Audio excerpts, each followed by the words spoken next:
The Hitler-Stalin Pact unleashed World War II. We have here in the Hoover Institution Library and Archives the photographic evidence of this infamous deal.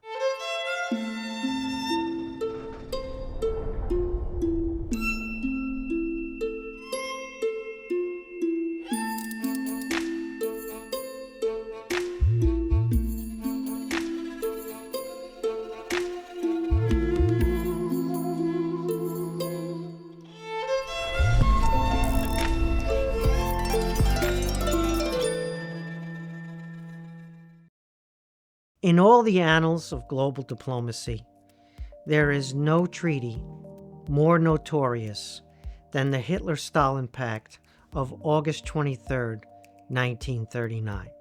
This is a pact that shocks the world. It's a non-aggression pact, which means it's between enemies. It's sometimes called the Molotov-Ribbentrop Pact because they signed it, but it's really a pact between Hitler and Stalin.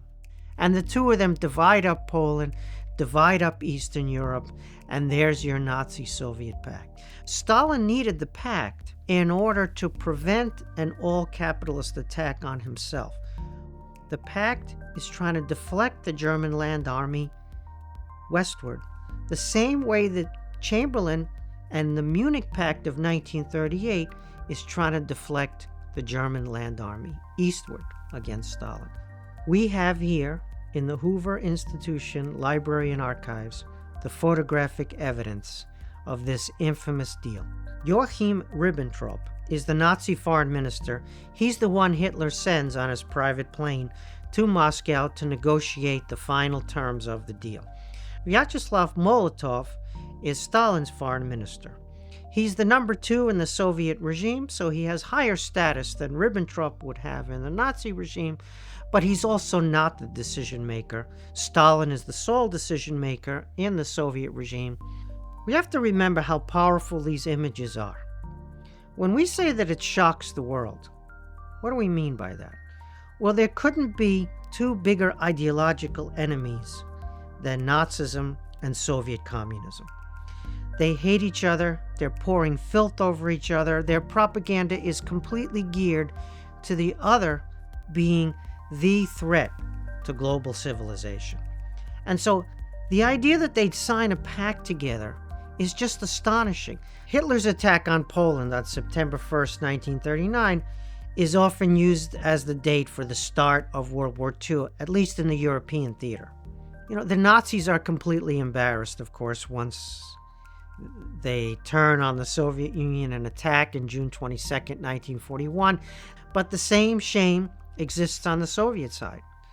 Stalin is also in photographs with the Nazi foreign minister, smiling, smoking cigarettes, having a jolly good time with what look like old party comrades, which is deeply embarrassing because now these men that he signed the pact with have turned against him and are attacking him with the largest invasion in the world has ever known, even to this day, the Nazi invasion of the Soviet Union, June 22nd, 1941. So it's really important to understand that the Hoover Institution Library and Archives ended up in possession of these materials.